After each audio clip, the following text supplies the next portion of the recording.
territoriale.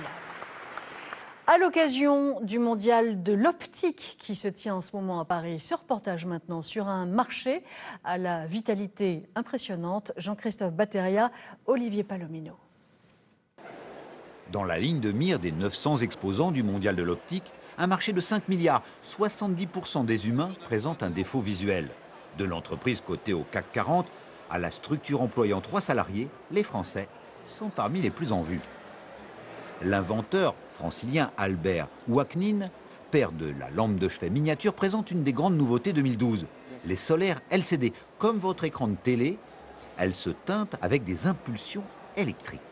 Plus ludique, les lunettes caméra. Au cœur du salon, parmi les nouveautés technologiques, la marque ZIL qui nous vient du Colorado et qui propose ce masque de sport extrême avec une caméra intégrée.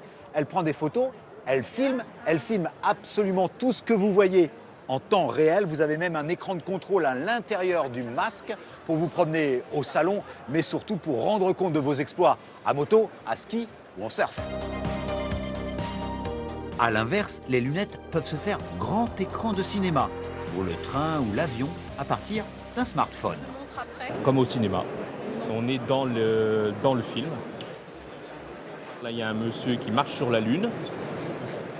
Question tendance, la mode est au néo-rétro. Les modèles des années 60 sont revisités avec des matériaux modernes.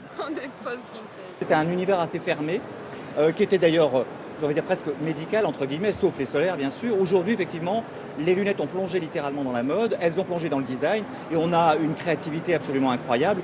Et dans la lunette aussi, la création française est éblouissante. En seulement 50 ans,